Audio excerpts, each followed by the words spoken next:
Donc nous avons maintenant le plaisir d'écouter Pauline Gourlet, qui est actuellement chercheuse associée au Media Lab de Sciences Po. Pauline travaille à l'intersection de la recherche en design, à l'intersection de l'ergonomie également, des sciences, de l'étude des sciences et des technologies. Ses travaux portent sur le développement situé de dispositifs numériques et plus particulièrement sur les effets de ces dispositifs numériques sur l'action collective et les processus décisionnels. Elle développe une approche de recherche-action et elle expérimente des dispositifs d'enquête participative, plaçant les pratiques collectives de documentation et de description au centre de ses recherches. Elle va pouvoir nous en parler pendant ces quelques minutes. Et elle le fait à partir de terrains variés qui vont de l'école primaire aux Nations Unies.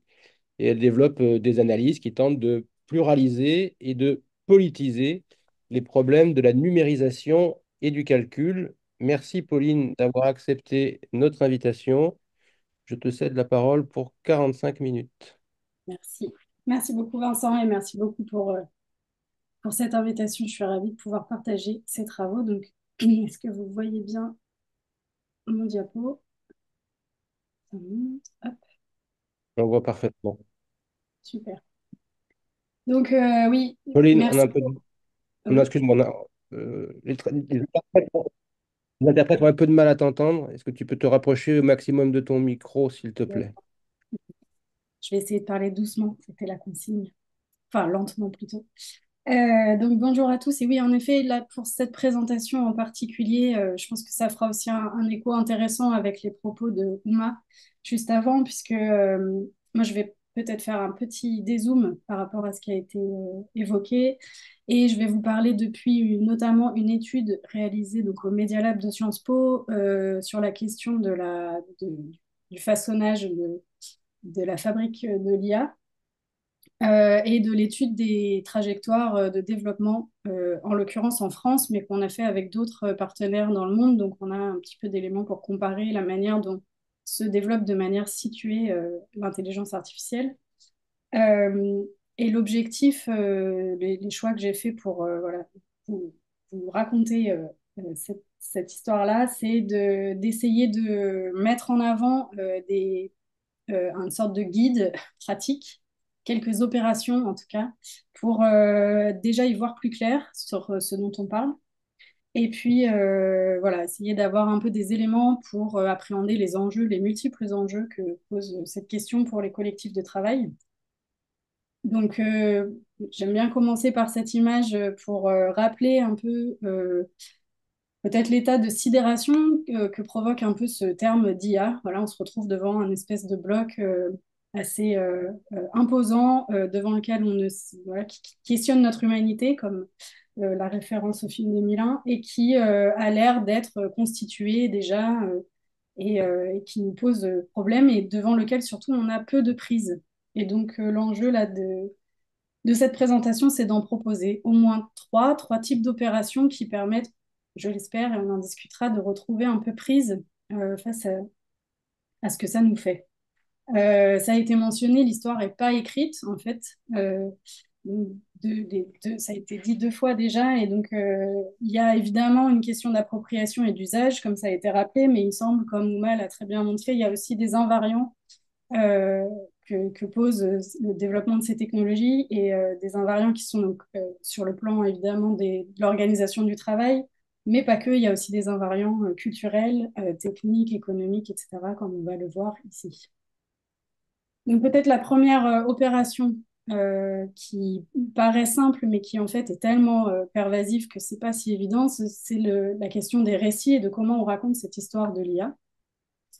Et ma proposition est de suspendre, moins temporairement, les grands récits qui entourent cette notion.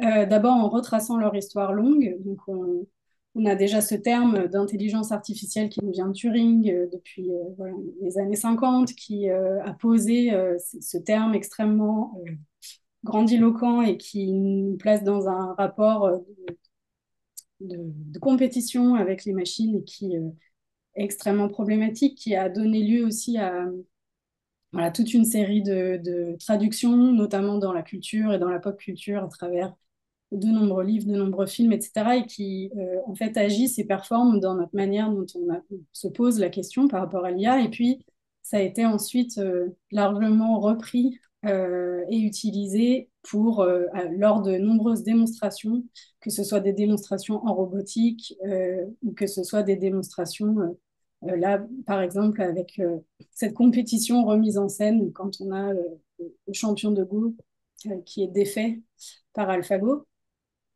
Et donc, ce que ça entraîne,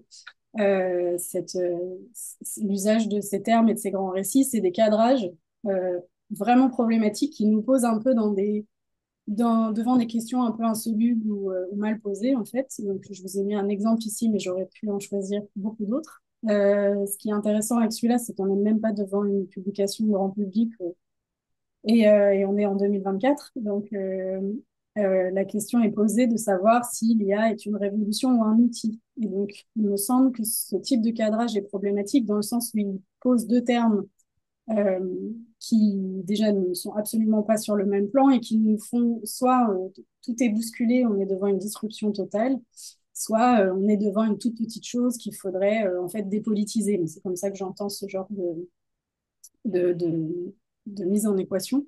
Et du coup, une de ces opérations consisterait déjà à essayer de recadrer les problèmes différemment pour qu'on ne se retrouve pas devant ce genre d'équations compliquées. Donc, quand on commence à regarder en fait de quoi il s'agit, quand les systèmes d'IA se trouvent en effet développés et commencent à être mis à atterrir dans le monde, si on veut, ouais, mis en pratique, on se rend compte que ce à quoi on a affaire, ça a d'abord été, là je refais une petite chronologie des problèmes et des cadrages des problèmes qui ont été faits. Donc on a eu par exemple des questions sur les enjeux relatifs au biais et à la discrimination que ça a impliqué. Alors, d'abord, une lanceuse d'alerte au MIT, puis on a vu ça s'implémenter, par exemple, dans des dispositifs tels que Google Photos, qui là, en l'occurrence, taguait de gorilles un couple de jeunes noirs sur cette photo. Ensuite, on a eu des problèmes. Ceci commence à être assez connu, mais c'est quand même bien, je pense, de retracer un peu ces histoires. Donc, on a eu les questions sur d'où provenaient les données qui entraînaient les modèles et donc sur quoi se basait la connaissance des modèles d'IA. Donc, là aussi, une sorte d'excavation, en l'occurrence de grands jeux de données qui étaient historiquement ceux qui ont servi à l'entraînement des réseaux de neurones. Donc là, avec ImagiNet, par exemple. Et ensuite, se sont multipliés le type de problème qu'a posé l'utilisation de systèmes d'intelligence artificielle. Donc, ça va de questions sur le racisme avec des chatbots qui deviennent racistes rapidement. Ça va sur des questions évidemment de désinformation et de contrôle de l'information, notamment à des fins politiques. Ça va à des questions de conscience, à des questions de supervision, enfin de surveillance et d'intégration dans des centres de supervision. Enfin, on a une multiplication importante des problèmes et des cadrages assez différents qui fait que nous, dans un premier temps, dans cette étude Shaping AI, on s'est demandé quels étaient en fait les cadrages dominants, donc les types de récits qui avait cours dans la presse française sur une période de 10 années, donc de 2011 à 2021, ce qui veut dire qu'on est avant la vague de ChatGPT, mais c'est néanmoins, je pense, intéressant d'avoir justement retracé ces histoires aussi avant enfin, pour pouvoir comparer quand les différentes vagues se succèdent. Et donc, ce qu'on a d'abord vu, on s'est d'abord intéressé à la manière dont les cadrages étaient faits thématiquement, donc quels étaient les thèmes principaux qui ressortaient de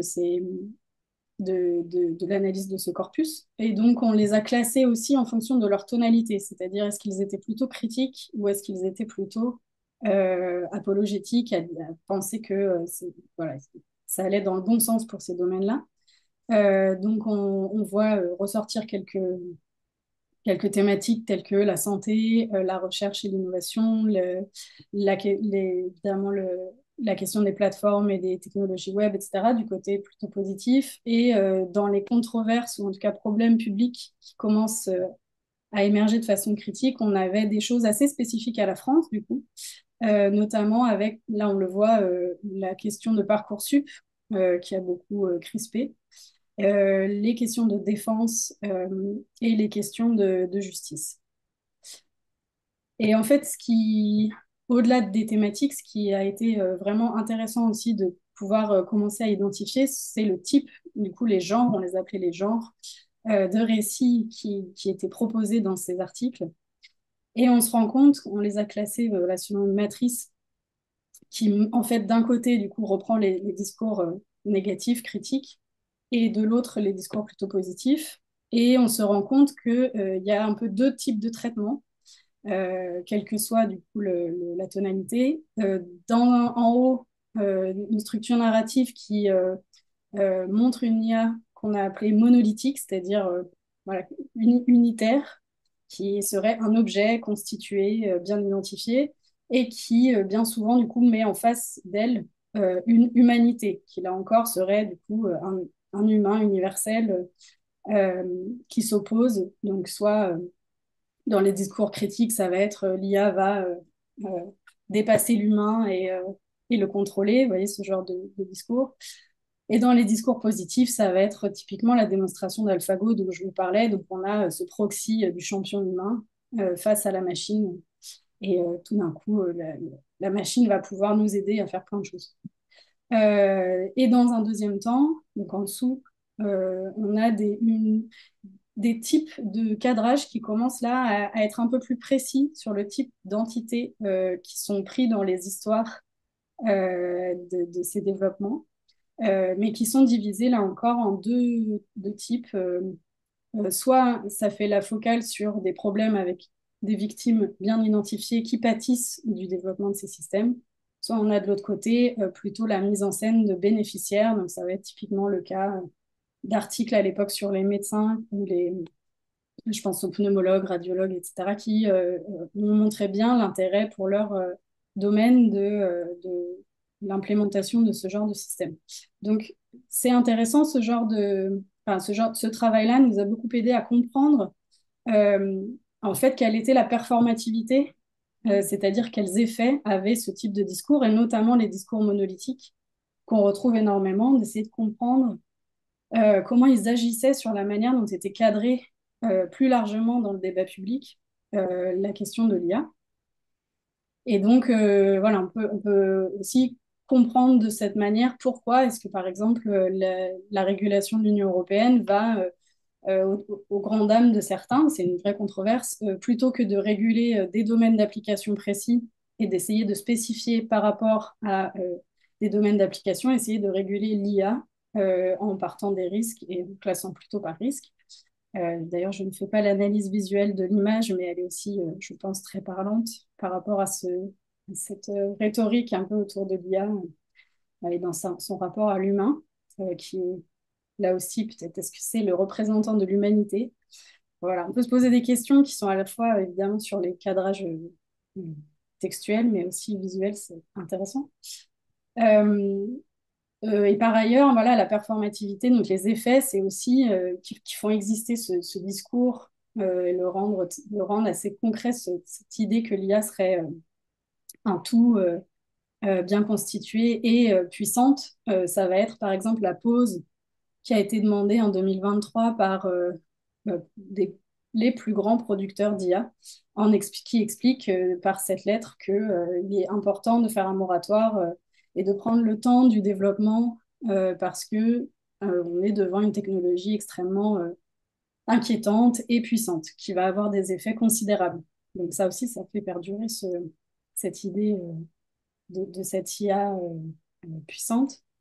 Et ce qui est intéressant de voir, c'est que les mêmes signataires de cette lettre, du coup, là, je vous ai mis un article de Yoshua Bengio, qui est un des développeurs, enfin, un des premiers concepteurs qui, en 2012, a sorti ce fameux papier sur les réseaux de neurones qui a remis l'IA connexionniste au devant de la scène, fait un papier pour expliquer qu'en effet, l'IA va être tellement puissante qu'il faut qu'on s'équipe, notamment moralement, et que en fait les mieux outillés, ça va être les développeurs de ces technologies, et qu'il va falloir qu'ils s'arment de leur compas moral pour voilà, guider les développements de ces technologies. Donc là, on se retrouve, il me semble, devant quelque chose d'assez inquiétant, ou en tout cas qui pose question et qui, encore une fois, nécessite de suspendre ces récits, c'est qu'ils nous mettent devant cette injonction, tout en expliquant que du coup, ils confisquent, ou en tout cas, ils ont les clés pour développer des solutions face à ces grands enjeux éthiques et moraux. Donc on peut se demander du coup à qui profite finalement la multiplication de ces grands récits. Et là, je vous ai mis une image qui n'est pas un mème trouvé sur Internet, mais une image extraite d'une pub, enfin d'une promotion de la ville de Montréal, parce que Montréal essaye d'être un acteur très important sur le devant de la scène de l'IA. Et la tête sur ce super-héros, c'est la tête de Benjio. Donc voilà, ça n'est pas une blague, mais bien la manière dont quand même sont mis en scène les producteurs d'IA. Donc on voit quand même, encore une fois, la mise en application ou les effets très concrets de ce genre de récit et quel type d'imaginaire il porte avec lui. Donc finalement, il y a des personnes qui ont déjà noté la manière dont ce terme d'intelligence artificielle était extrêmement voilà, vecteur et facilitait en fait le développement de tels discours et de tels imaginaires. Et propose par exemple, à la place d'utiliser intelligence artificielle, propose reconnaissance automatisée de patterns, ce qui en effet est beaucoup moins sexy peut-être, mais finalement est peut-être plus précis sur ce que font vraiment ces modèles computationnels et puis permettrait peut-être de descendre un peu la hype que parfois amène le terme d'intelligence artificielle. Et puis, pour finir sur cette question des grands récits, il me semble que c'est aussi important de comprendre dans quel univers plus global le terme d'intelligence artificielle est pris et puis est largement plébiscité, utilisé à ces fins de, voilà, d'effets notamment économiques et d'enrôlement d'investissement. Euh, là, je vous ai mis trois exemples de d'autres slogans. Donc ça, c'est un slogan qui se retrouve sur les entrepôts d'Amazon, écrit, enfin en tout cas décidé par Jeff Bezos, Work hard, have fun, make history. On a aussi des slogans tels que Move fast and break things, qui autorisent justement les concepteurs et les producteurs d'IA voilà, à tester, à être dans cette modalité de l'expérimentation en continu. Ou encore Fake it till you make it. Et là, on a par exemple l'histoire d'Elizabeth Holmes, qui est, si vous ne l'avez pas vu, ce documentaire vraiment très intéressant sur la manière justement dont euh, on fait des promesses sans savoir finalement si les technologies vont finalement délivrer sur cette promesse, mais tant qu'on y croit et qu'on fait semblant, peut-être qu'on va y parvenir. Donc ça m'amène aussi à, comme l'a fait Uma très justement, à rappeler que dans bien des cas, ce qu'on nous vend comme étant automatisé ne l'est pas. Donc là, c'est un exemple des magasins Amazon qui promettaient de faire ses courses sans sortir sa carte bleue, uniquement en faisant ses achats, en mettant dans le panier voilà, la note, et notre carte bleue finissait par être débitée automatiquement puisqu'il y avait une reconnaissance magique de ce qui était acheté, et Amazon a dû fermer ce produit ou ces magasins parce que ça coûtait trop cher avec tous les employés qui étaient derrière en fait à suivre les, par caméra les clients et à construire la liste pour eux. Voilà, donc avec petit rappel au Turc mécanique, qui est cette idée que en fait il y a toujours un humain derrière la machine. Voilà pour cette première opération qui consiste à temporairement peut-être ne pas essayer de bloquer toute cette série de récits d'imaginaire associés à ce terme, et à justement, un peu à l'instar des récits dans la presse qui commencent à déconstruire ou en tout cas à préciser de quoi on parle, de questionner l'unicité de l'IA et donc ne plus la considérer comme un bloc et se demander mais de quoi elle est faite, de quoi c'est fait, et de pluraliser justement les angles et les points d'entrée pour parler cette, euh, du développement de cette informatique qui en fait n'est pas unifiée, loin de là, rien que le terme IA, si on le comprend comme modèle computationnel dernière génération, on va dire, ne recouvre pas, et ça historiquement ça a été bien montré, ne recouvre pas du tout, depuis l'utilisation du terme par Turing, les mêmes réalités techniques. Donc on a notamment l'histoire de Dominique Cardon et ses collègues qui ont montré comment l'IA a pu être connexionniste puis symbolique en traversant des hivers et redevenant connexionniste. Donc déjà ne serait-ce que techniquement, on ne parle pas de la même chose historiquement quand on dit IA. Et ce sont des controverses qui sont loin d'être achevées et qui continuent à alimenter le domaine scientifique largement. Donc il y a voilà, plein de controverses proprement scientifiques sur quel type d'IA, comment sont faits les modèles, etc. Donc déjà là, première intuition qu'on ne parle pas de quelque chose de fini, constitué et unitaire. Le fait que techniquement, on est devant des technologies qui continuent d'évoluer et qui ne recouvrent pas les mêmes réalités techniques. Et donc, dans cette idée de toujours essayer de pluraliser, ne pas aussi uniquement penser l'IA peut-être comme une question de modèle computationnel, justement, mais essayer de penser ces modèles en relation avec plein d'autres entités et dans une circulation. Alors, pas seulement du cycle de l'IA, comme l'a montré Uma, mais plus largement de ce que les systèmes informatiques, comment ils sont instanciés, quels effets ils ont sur le monde et comment est-ce que ces effets sont recaptés et parfois retraduits pour réalimenter d'autres modèles pour faire d'autres tâches. Donc là, je vous ai mis deux exemples à aller voir parce qu'il faut zoomer réussir à lire ces cartes, mais qui me semble extrêmement intéressant pour comprendre justement l'ampleur de la question et des entités qui sont prises dans le développement de ces technologies. Donc là, c'est un exemple de Kate Crawford et Vladan Joler qui date un peu, mais qui était qui décrivait le système Alexa et toute la chaîne technique et sociotechnique, jusqu'à d'ailleurs les questions d'extraction de minerais, les questions d'énergie, jusqu'au salaire et la hiérarchie des salaires sur toute la chaîne de production. Donc, un schéma très intéressant qui fait voir un peu l'ensemble des questions, qui plus récemment, en 2023, a été... on a une autre version proposée par un groupe là, qui s'appelle Estampa, mais qui fait ce même travail, voilà, poursuit cette tentative de mettre à plat l'ensemble de la chaîne technique et socio-technique qui voilà, donne à voir à la fois sur un même espace des enjeux qui vont du travail à des enjeux environnementaux, par exemple. Donc, pour aller vite quand même sur l'ensemble de ces enjeux, parce qu'il y en a beaucoup, mais c'est vrai qu'on a donc, ce matin beaucoup parlé déjà des enjeux du travail, donc je ne vais pas développer ici, j'y reviendrai plus tard.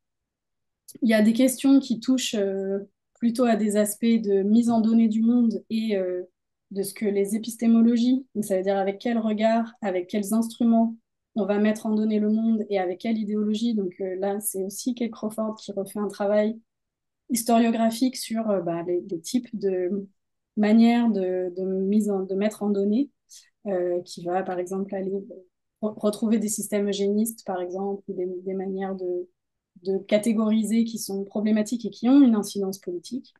Ça peut aller, ces problématiques, sur des questions, je l'ai dit, d'extraction et de type de minerais nécessaires à la fois pour la construction des terminaux sur lesquels on va utiliser ces systèmes, mais aussi de toute la question des microprocesseurs qui en ce moment une question géopolitique assez majeure.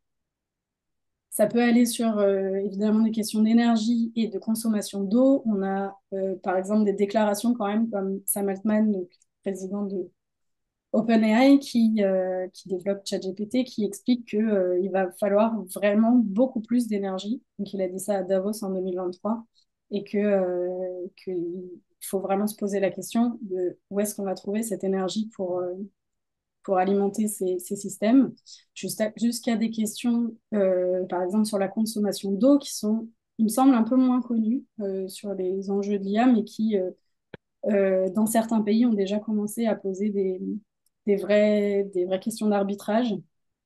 Et on sait que la question de la ressource en eau et de son usage aujourd'hui est quand même de plus en plus euh, suscite des mouvements sociaux et des enjeux voilà, d'arbitrage importants. Donc, ce sont des questions qui vont se poser, qui doivent anticiper un petit peu.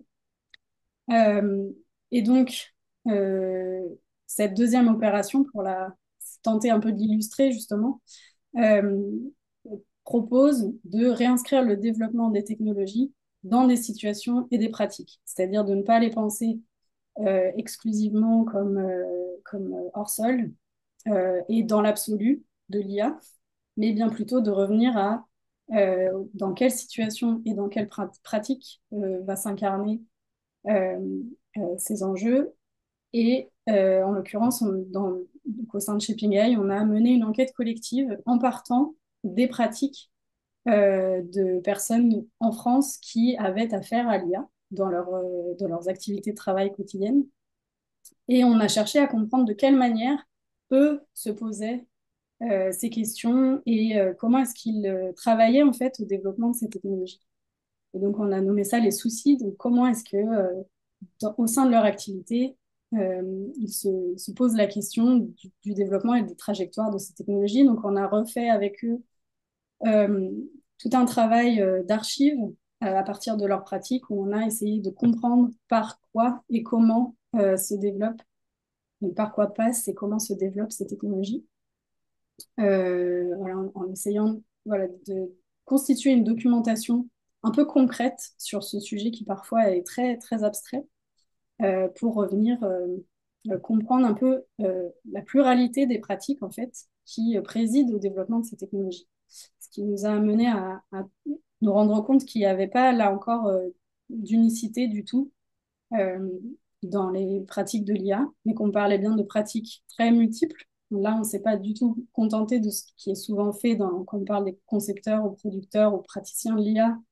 On a en tête des data scientists ou des chercheurs en IA. Or, nous, on a vraiment euh, en fait, trouvé qu'il y avait des pratiques motivées par des finalités variées qui vont du coup de l'institution de l'IA, essayer de rendre l'IA robuste, scientifique, etc., à l'intégration de systèmes d'IA dans des situations et des pratiques de travail notamment. Une autre finalité qui est d'appréhender l'IA. Donc là, on va retrouver tout ce qui est à la fois conceptuellement, comment est-ce qu'on peut penser cet objet, mais aussi comment est-ce qu'on va le réguler, euh, tous les enjeux liés à l'analyse des risques et à la manière dont on peut le faire atterrir justement dans le monde, et la question de la disposition d'un milieu. Donc là, c'est comment est-ce qu'on va valoriser, notamment économiquement, c'est un enjeu important, l'IA, et comment est-ce qu'on va aussi imaginer des trajectoires de développement futur. Donc, typiquement, la question des récits et du cadrage, tout le travail des journalistes, par exemple, ou tout le travail de communication des startups en IA, consiste à nous amener à penser qu'il y a une histoire qui est déjà partiellement écrite, en tout cas, euh, et à nous faire imaginer des développements. Et donc, on a cette carte des soucis des praticiens et praticiennes de l'IA en France en fonction des différentes finalités de leur pratique. Et donc, ça décrit des univers très différents qui fait que euh, certains soucis qui naissent dans une pratique se mettent à circuler en fait au sein d'autres pratiques et peuvent être mal interprétés ou peuvent prêter à disqualification en fait d'autres problèmes quand ils naissent ailleurs. Donc, je vous ai pris un exemple pour bien comprendre cette question de la circulation qui me semble vraiment importante. C'est la notion de biais algorithmique qui est née évidemment dans des pratiques extrêmement précises d'entraînement des algorithmes et de tests, euh, de voir comment est-ce que les modèles performaient, toute la question des... Là, on a une personne chercheuse en imagerie médicale qui nous explique que bah, c'est important dans son travail d'être bien conscient des biais et d'avoir des techniques pour débiaiser les modèles. Et on voit que quand cette notion circule, elle devient aussi un instrument un peu de censure, notamment dans le monde du travail, où, comme ça nous a été rapporté par un représentant du personnel, euh, la question des biais devient la seule audible par la direction parce qu'elle se sert du coup du fait que c'est un problème reconnu sur la question de l'IA et ça lui permet de ne pas ouvrir d'autres problèmes et de considérer que en fait, les problèmes des concepteurs deviennent les problèmes universels qui se posent dans tous les cas. Un autre point intéressant de cette étude, c'était aussi de voir comment est-ce que les différents documents et donc comment est-ce que les différents instruments ou objets intermédiaires des pratiques et des praticiens, praticiennes circulaient entre les mondes, justement, entre les différentes pratiques. Et on se rend compte, alors ce qui était intéressant, c'est de voir les documents les plus mobilisés, euh, quel que soit justement le milieu. C'était deux projets de loi, donc, enfin un projet de loi et une loi, la proposition du règlement IA à l'époque qui n'était pas encore actée, et la loi pour une république numérique, donc la loi dite Open Data, qui a été votée en 2016 et qui permet justement, qui a infrastructuré en fait, qui a permis l'arrivée de systèmes computationnels basés sur de grands jeux de données, puisque ça a libéré, notamment pour les administrations, des jeux de données importants. Le portefeuille de projet du Lab IA Data Lab, qui est un endroit d'expérimentation et d'innovation au sein du coup pour l'action publique, mais qui voilà, a été montré, qui donne un peu le là aussi sur ce qui est possible de faire, comment cadrer les problèmes, quel type d'équipe construire autour de ces développements, etc. Et l'article Sans surprise d'ImageNet de 2012, donc qui est cet article qui remet euh, les, les réseaux de neurones et l'IA connexionniste sur le devant de la scène. Donc, il me semble vraiment important, enfin, avec ce qu'on a pu faire là, ce qui était vraiment très intéressant, c'était de mettre ensemble et de faire discuter des personnes issues de pratiques et d'univers de pratiques très différentes. Donc des travailleurs, hein, chacun dans leur milieu, et qui se posent authentiquement des problèmes à partir de leur point de vue, mais tout d'un coup de faire circuler ces problèmes et de faire se rendre compte que des soucis et des cadrages dans certains milieux ont des effets dans les autres, et pas toujours ce qu'on pense, a permis un vrai travail de réélaboration et de reproblématisation collectif sur l'IA, qui nous a semblé être une piste vraiment intéressante à creuser et à poursuivre, en fait, dans l'idée d'un dialogue sur les problèmes de l'IA. Et juste là, c'est des exemples assez récents de start-up qui me semblent aller dans ce sens-là, ou en tout cas bien montrer que on parle beaucoup de l'IA comme étant là, comme étant déjà implémenté, ou en tout cas que des systèmes d'IA seraient partout déjà en usage, etc. Alors on voit bien, par exemple, c'est de la levée de fonds récente de la startup H, qui est en 2024, qui a levé 220 millions d'euros pour justement améliorer la productivité des salariés, et qui a fait tout son pitch autour du fait de faire atterrir l'IA dans les entreprises et les organisations. Donc, il me semble que ça montre bien qu'il y a encore une vraie difficulté de passer du monde de la recherche en IA et du développement de modèles à l'intégration dans le monde du travail. On en a un plus récent, alors c'est moins spectaculaire en termes de levée de fonds, mais là, ça date de septembre, fin septembre. Et de la même manière, l'idée, c'est de diffuser l'IA dans les entreprises. Donc là, il y a vraiment, il me semble, encore une fois, déjà ne pas se laisser avoir par certains discours qui nous font croire que c'est déjà là. Et aussi se rendre compte qu'il y a un vrai effort et une vraie traduction à faire entre un univers de pratique et un autre.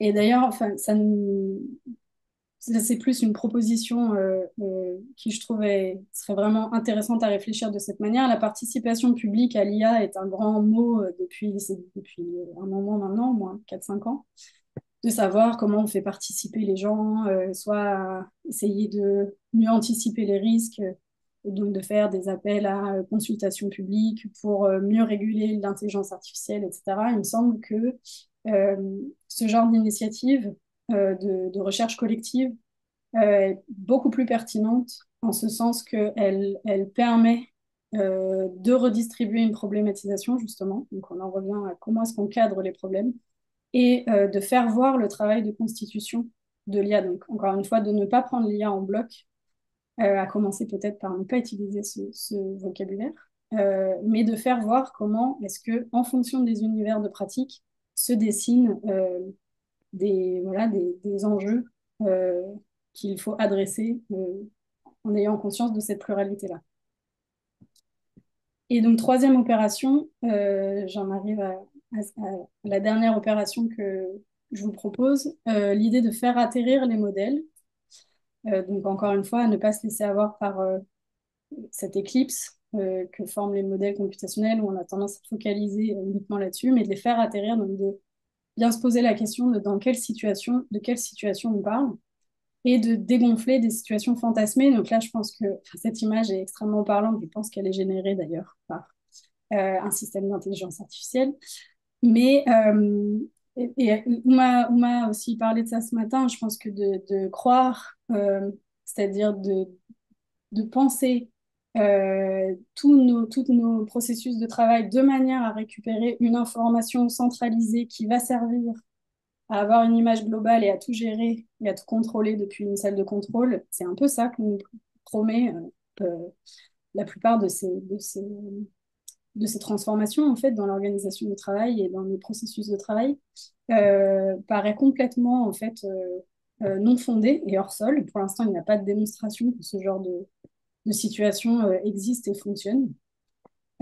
Quand on commence à regarder en fait des développements situés et à les documenter, on a beaucoup plus des choses comme, là je vous ai mis l'exemple d'une enquête pour les algorithmes de la CAF, où ce qu'on voit, c'est en fait des renforcements de processus parfois très dysfonctionnels.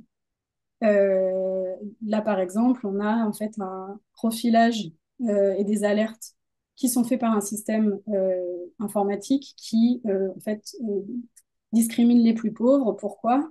Parce que les personnes en situation de précarité ont beaucoup plus à saisir et à remplir régulièrement des formulaires pour l'administration et que plus on remplit de formulaires fréquemment, plus on a de chances de faire des erreurs, plus le système va en fait alerter sur ces erreurs. Donc on n'est pas nécessairement sur voilà, cette espèce de vision d'ensemble qui nous permet de prendre de meilleures décisions. On est plutôt sur une sorte de renforcement de process existants, en tout cas dans ce cas-là.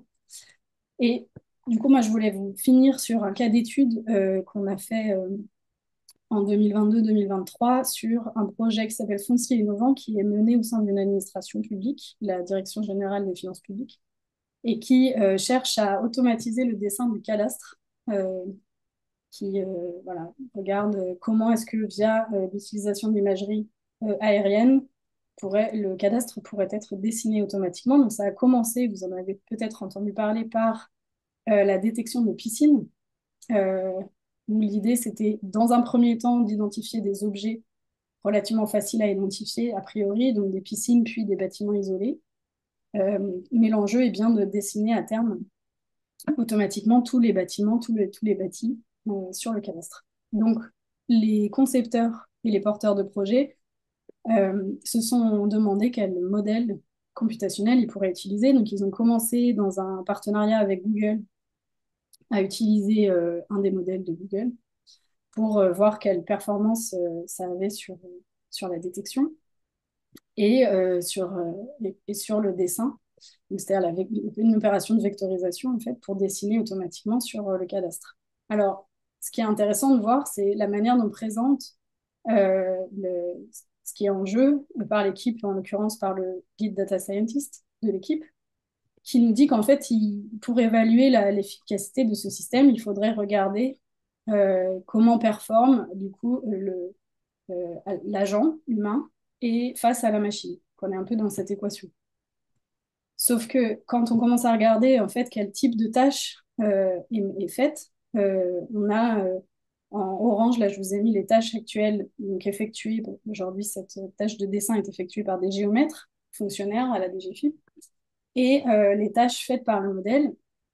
Donc on se rend compte que déjà on n'est pas dans une transposition exacte, on ne peut pas juste regarder euh, les questions en termes de performance, il y a toute une transformation de la chaîne sociotechnique et des tâches qui sont en jeu. Et puis, au-delà, il y a une plein de transformations à la fois sur le plan juridique, sur le plan politique, sur le plan institutionnel, etc., qui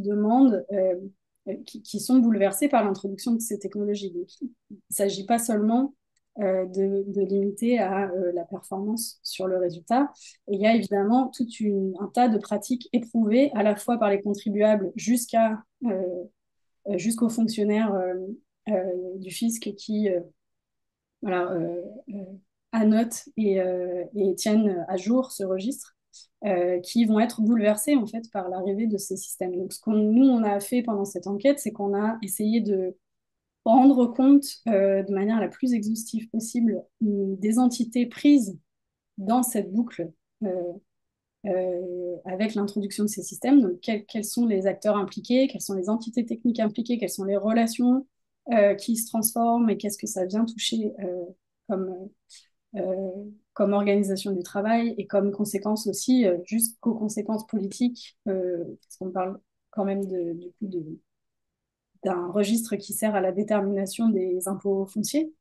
Euh, et donc on se rend compte que pour vous donner sur un plan, parce qu'il y a plein d'enjeux, mais sur un plan, là où l'administration fait état d'une efficience renforcée, notamment parce qu'il y aurait un décalque de la réalité plus facile avec la photographie. En fait, on se rend compte qu'il y a évidemment un système de traduction extrêmement important et conséquent qui se met en place, qui va de bah, qu'est-ce qu'on considère réglementairement qui doit être taxé, jusqu'à, bon, on a parlé, mais la constitution de ce qu'on appelle une vérité terrain, qui là met en jeu des travailleurs qui d'ailleurs ont d'abord été délocalisés puis réinternalisés pour répondre à Pascal Coyot.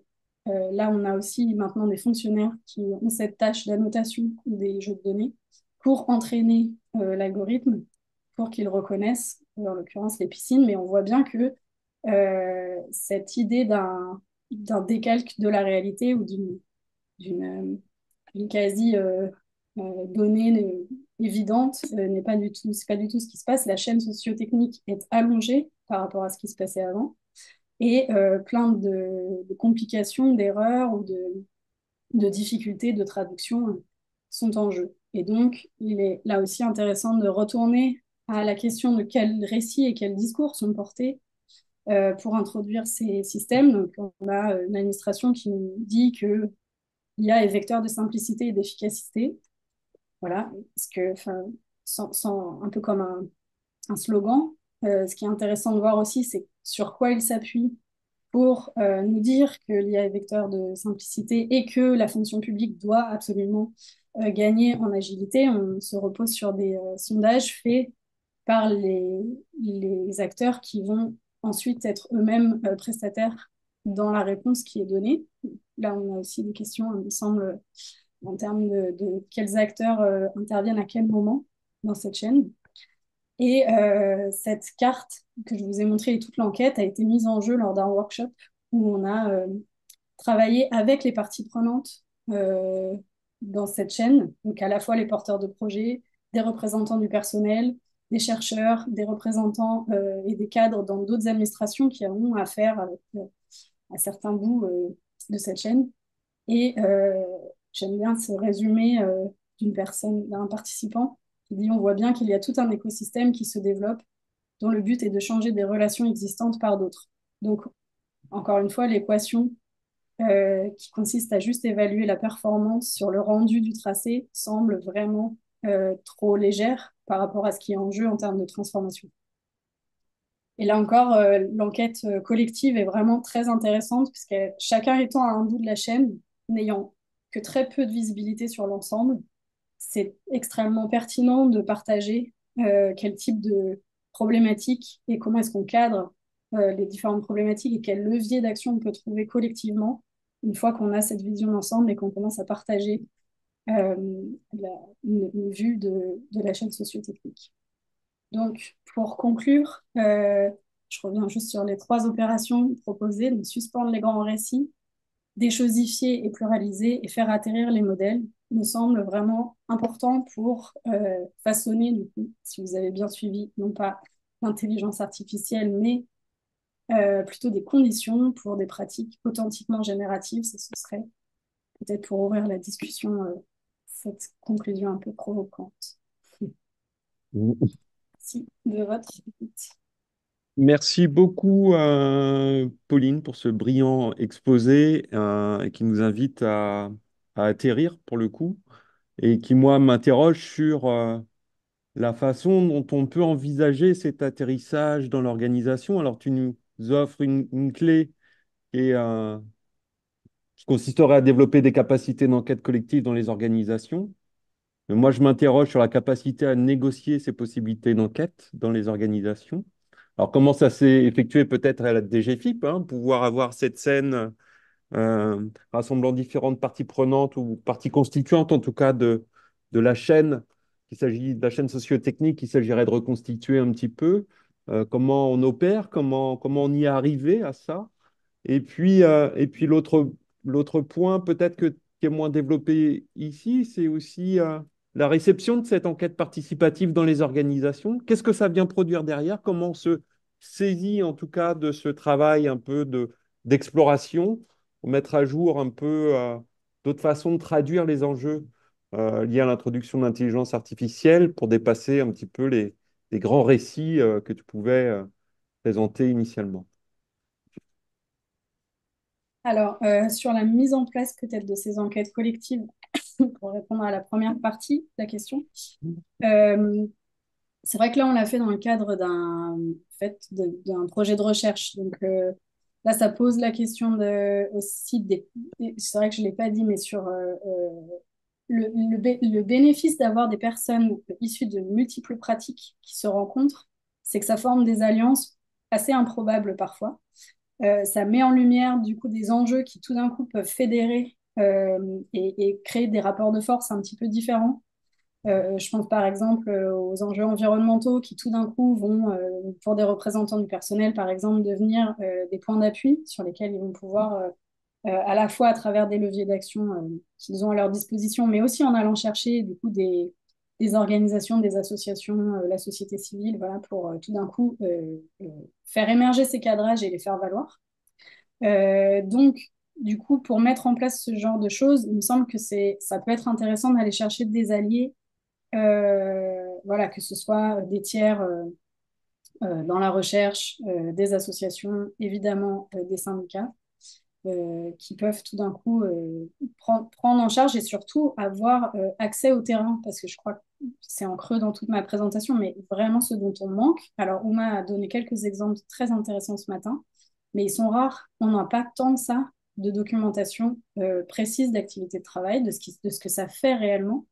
On en manque cruellement. On a beaucoup de discours qui sont des discours de promesses et de vente de ces systèmes, mais on a peu de documentation concrète. Donc il me semble que, et on l'a vu, dès qu'il y en a, d'une part, ça intéresse énormément aussi la presse, donc là c'est aussi pour comment gagner en poids et rendre audibles ces arguments. Il me semble que c'est aussi en ayant des enquêtes et des documentations précises qui permettent de trouver des nouveaux relais en fait, aussi, pour engager des négociations. Et puis, euh, aussi parce que du côté des concepteurs, je pense qu'il y a beaucoup d'impensés. C'est pas que de la mauvaise foi, je pense qu'il y a aussi une méconnaissance justement des problèmes des autres, quoi. On revient à cette idée de circulation entre univers de pratique, elle n'est pas si fréquente et il me semble que c'est un levier intéressant. Après, sur la réception qu'il y a eu de ce travail. Alors, il y a différents aspects. Il y a, pour vous dire, quelque chose qui m'a assez surprise, mais par exemple, une commission d'enquête parlementaire qui m'a interrogée pour essayer de comprendre ce qui était en jeu. Donc, on voit bien que ça va aussi sur des questions très politiques, de savoir comment est-ce qu'on va déterminer l'impôt, comment l'impôt est calculé. Donc, ça peut aller à ces endroits-là. Et après, sur la question du travail, euh, il y a eu des ponts avec notamment je ne vais pas spoiler les séminaires qui arrivent, mais notamment avec un projet porté par vous et par l'IRES sur le dialogue social, justement. Donc là, j'ai pu faire partie de ça au titre de cette enquête, avec Solidaire Finances Publiques, qui a beaucoup travaillé à faire voir, en fait, les déplacements du travail pour les géomètres que ça implique, cette expérimentation. Et puis, voilà, peut-être d'un point de vue académique aussi, de tenir une autre parole, un autre type de discours sur ce qui est en jeu. Et je finirai, enfin, c'est vrai que je l'ai peut-être pas assez insisté, mais redonner aussi des prises par le fait de désexceptionnaliser, c'est-à-dire on n'est pas du tout dans une rupture, il y a plein de choses qui se poursuivent. Les politiques publiques qui sont voulues derrière la modernisation de l'action publique, là, ça prend le visage de l'IA, mais en fait, c'est des tendances longues. Du coup, on a des luttes qui sont organisées, ou des actions syndicales, ou des actions de la société civile. On a déjà des histoires de ces rapports de force-là. Donc, on peut s'en servir comme appui au lieu de tout reprendre à zéro et de devoir reconstruire des arguments sur du flou en plus. Voilà.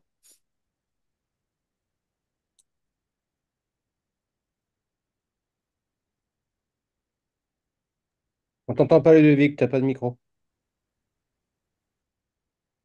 Voilà, une autre question. Ne peut-on faire jouer les obligations d'évaluation a priori des risques qui existent au niveau européen pour obliger à évaluer préalablement les risques liés à l'introduction de l'IA qui s'appliquent dans quelques secteurs que ce soit? Euh, Bon, ça fait alors, oui, bien référence sûr. à l'IA Act. Ouais. Non, pas trop. Euh, alors, je ne suis pas juriste, donc ma compétence va être un peu limitée pour répondre, mais c'est l'intention, je crois, hein, du règlement européen de donner justement là aussi un peu prise pour faire jouer les niveaux de risque, mais il me semble, on verra à l'application, qu'il est aussi suffisamment haut niveau. Voilà, on est un petit peu dans un règlement un petit peu hors sol, quoi, dans le sens où je vais reprendre du coup le vocabulaire de la présentation, mais pour le faire atterrir sur des enjeux concrets, quand on va se placer dans des situations concrètes, j'attends de voir. Je ne sais pas du tout comment ça va jouer en fait. Mm, mm. Alors, je ne sais pas si par ailleurs on parle exactement des mêmes risques et des clashs qu'il peut y avoir entre aussi des logiques de prévention des risques professionnels qui peuvent être mobilisées notamment dans le cadre d'information, consultation des instances liées à l'introduction de ce type de technologie dans l'organisation. Cette approche par risque proposée par l'IA Act qui vise peut-être davantage à réguler le marché que servir la prévention des risques professionnels, mais peut-être qu'il y a des formes d'inspiration à avoir pour penser des ponts entre les deux. Ouais. Euh, allez-y, oui. Non, non, mais tout est un peu opportunité, c'est-à-dire qu'évidemment, voilà, ça peut servir de multiples intérêts et je pense que c'est à notre disposition. Il y a aussi à inventer des manières efficaces pour les partenaires sociaux et d'autres de le faire valoir, quoi. Enfin, voilà. De la même manière que, je ne sais pas, la question des biais a amené toute une série de nouvelles discussions dans le monde du travail et c'est très bien. Là, il y a une opportunité aussi de faire valoir les choses. Enfin, voilà.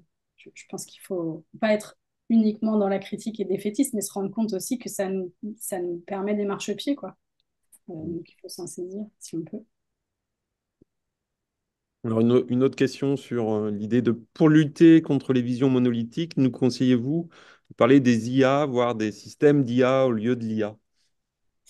Oui, alors c'est très compliqué. Je me rends compte que même moi, j'ai beau essayer de ne pas utiliser ce terme, il revient toujours par la petite porte. Mais oui, je pense que ce serait vraiment sain de commencer chacune à faire attention au langage, au vocabulaire qu'on utilise. Il me semble que c'est délétère d'utiliser le terme d'IA. Il me semble que ça fait le jeu, voilà, je l'ai dit au début, hein, mais de cette espèce d'énorme objet complètement sidérant, en fait, qui nous impuissante. Donc d'être précis sur le vocabulaire qu'on utilise. Et c'est pour ça, je vois aussi cette question sur les modèles computationnels. Oui, moi j'essaye de rappeler qu'en fait, on parle d'une évolution de l'informatique et qu'on parle de système informatique et de le relier là encore à une histoire, parce que de le couper, enfin de retrouver un vocabulaire qu'on connaît permet de se sentir moins démuni et aussi voilà, de revoir l'histoire, voir ce qui a marché, ce qui n'a pas marché dans la manière dont ça s'est développé historiquement, quoi. Mm. Je crois, Pauline, que vous étiez présente tout à l'heure pendant la présentation d'Una. Rami, qui finalement nous dressait un portrait des organisations du travail qu'on traduire comme une forme d'algocratie ou de Taylorisme 4.0 si on reprend les travaux récents du Laboria. Mais finalement, dans ce que vous nous proposez, euh, c'est peut-être aussi un chemin pour repenser des apprentissages situés à l'échelle des organisations et de finalement des modèles d'organisation un peu alternatifs. On peut le lire comme ça? Oui, alors moi je viens on va dire, je suis designer aussi de formation, donc je conçois aussi des systèmes informatiques. Donc j'ai ce regard aussi de conceptrice, mais dans lequel on a à cœur enfin, il y a tout un courant qui s'appelle le design participatif. Bon, alors c'est très galvaudé la participation aujourd'hui, mais il y a eu un courant authentiquement porteur d'une intention de construire des outils avec les travailleurs de manière à penser des situations de travail émancipatrices. Et je pense qu'on aura tout intérêt à renouer avec ce courant-là, avec ce qu'il a posé dans les années 80. Et notamment, enfin, la question qui avait été posée à Ouma, en effet, de savoir est-ce qu'on est, voilà, par rapport à la vague de machinisation, est-ce qu'on se retrouve devant les mêmes enjeux? Il me semble que voilà, c'est à un autre niveau, c'est sur des questions d'information, mais on est, il me semble, vraiment pris là-dedans. Enfin, quelqu'un d'autre avait posé une question sur la banque. Bon, la banque, avant d'avoir des problèmes liés à l'algorithmie, il y a des problèmes, je ne sais pas si vous allez devant votre banquier, il ne peut plus agir. Enfin, en fait, il est devant un système informatique, il ou elle n'arrive bien souvent pas à passer à la suite parce qu'il n'a pas rempli les cases correctement. Même discours chez les personnes, je ne sais pas, qui s'occupent de Pôle emploi. Enfin, j'ai plein d'exemples de travailleurs qui me rapportent que la première difficulté, c'est leur rapport à leur système d'information qui est bloquant. Donc, il me semble que, en fait, si on se pose les questions de cette manière et de voir comment est-ce que ces systèmes d'information mettent en place oui, un régime disciplinaire du travail très particulier, Mm. euh, ce qu'on appelle l'IA, pour moi, n'est que la poursuite de cette même problématique, en fait. Et donc, elle est à comprendre par rapport à cet environnement disciplinaire du travail. Euh, et je trouve que là, on retrouve un peu pied et des capacités voilà, de formuler des problèmes qui auront peut-être un écho. Mm. Là, Ok. D'ailleurs, on peut aussi noter qu'un certain nombre de récits qui se posent sur l'IA aujourd'hui étaient déjà les mêmes sur d'autres sujets, notamment et des récits un peu productivistes qui existent sur le fait de pouvoir se dégager d'activités à faible valeur ajoutée pour se recentrer sur autre chose et qui étaient employés par ailleurs. Peut-être une dernière question qui arrive tout juste. Au niveau de l'entreprise, les élus ne peuvent opérer que si les directions jouent le jeu du dialogue social en matière de digitalisation. Comment faire quand les modifications des organisations, l'injonction de nouvelles technologies arrivent par petits morceaux? Car quelquefois, observé individuellement, un changement semble anodin, il peut avoir capacité. Et il faut avoir capacité à voir comment ces petites choses deviennent quelque chose ou comment ces petits soucis deviennent un gros souci, peut-être. bah, il me semble que c'est typiquement ce à quoi invite voilà, l'exemple sur la documentation des activités de travail faites collectivement, et ça me paraît vraiment important, c'est-à-dire que on va trouver du coup de manière située des choses singulières, on va décrire une activité très spécifique, etc. Puis on va se dire oui, mais là, c'est pas si mal. Mais d'une part, d'avoir la vision d'ensemble des transformations permet aussi de déplacer le regard qui bien souvent va être porté sur l'introduction d'une petite feature ou d'un modèle, ou enfin peu importe ce qui est en jeu. Du coup, ça permet de prendre du recul et surtout, ça permet aussi de trouver des invariants qui vont faire écho à d'autres situations de travail. Et il me semble que c'est vraiment ce rapport-là qui est important et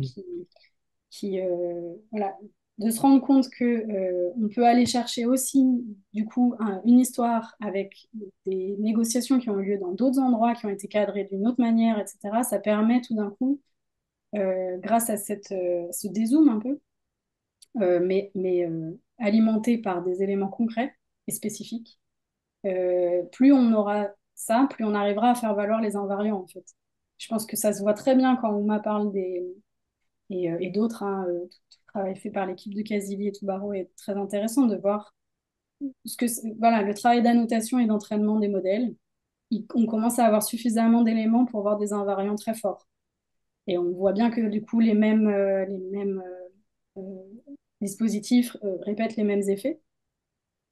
On manque, il me semble, sur d'autres plans de ce genre voilà, d'accumulation de documentation euh, pour réussir à avoir des invariants sur lesquels s'appuyer et du coup exiger un dialogue. Enfin, à un moment, il me semble que c'est par là qu'on va réussir à l'imposer quand même. Mhm.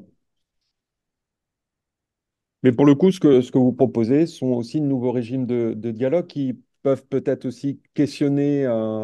Alors, on parle beaucoup de dialogue social forcément aujourd'hui, mais qui peuvent questionner les acteurs du dialogue social par rapport aux outils et méthodes qui sont peut-être traditionnellement employés pour aborder ces questions-là. Alors, je ne sais pas si c'est des éléments que vous connaissez précisément, mais il y a un droit à l'information formation, consultation, donc à l'intégration de projet, des droits à l'expertise, etc., sur souvent des temporalités courtes. Donc on voit bien que l'expertise est déléguée. Donc là, vous proposez un chemin inverse, finalement, qui est une réappropriation de l'expertise ou de la compétence collective, en fait. Euh, donc c'est d'autres façons d'agir ou d'envisager le dialogue. C'est peut-être des éléments qui seraient à expérimenter, peut-être pour penser autrement les formes de dialogue social sur ces sujets. Alors, j'espère. Voilà, je reviens au design participatif. Je pense que c'était ça, en fait, qui était au Hmm. cœur. C'était vraiment de co-concevoir des outils de travail en ayant bien conscience que, du coup, ça nécessite de nouvelles manières de dialoguer au sein de l'entreprise et des organisations, clairement. Cela dit, je pense que, enfin, on a eu un exemple très intéressant au sein de justement de l'initiative d'IALIA, dont vous entendrez parler bientôt, avec cet exemple de journaliste de chez EBRA, qui est donc une presse locale avec plein de numéros, plein de titres dans toute la France. Ils se sont vus imposer l'utilisation de ChatGPT. Finalement, grâce à justement une expertise d'un cabinet tiers, ils ont réussi à faire valoir que voilà, l'entreprise a finalement annulé cette décision. Mais on voit bien que très récemment, là par la petite porte encore, est revenue l'idée d'une charte d'utilisation de l'IA où on va du coup l'encadrer et il me semble, et c'est dénoncé par les représentants du personnel en disant, mais en fait, c'est encadré, mais on voit bien que qui va être responsable de surveiller que c'est bien mis en œuvre, en fait. Et on se retrouve dans des débats, enfin la quadrature du net sur d'autres sujets, sur la surveillance, a exactement le même genre de discours. C'est très bien d'avoir des chartes, des règlements, des lois, mais en fait, la mise en application de ces lois et de ces règlements est très difficile concrètement à suivre. Et c'est peut-être pas la bonne manière, enfin, c'est pas la seule manière de faire. Et donc, je trouve que là, il y a un enjeu vraiment important. Et c'est pour Hmm. ça que je pose la question de la participation publique avec un point d'interrogation. Je pense que ce serait vraiment intéressant qu'on revoie et qu'on sorte un peu de cette participation publique comme étant la production de chartes, l'alpha et l'oméga de l'implication des citoyens et du public, des travailleurs dans ces questions. Hmm. Voilà. OK. Il y a une façon de voir comment tout ça atterrit. Je vois l'heure tourner, il est 12h08, on arrive à la fin de cette première séquence matinale. Encore un grand merci, Pauline, pour cette contribution.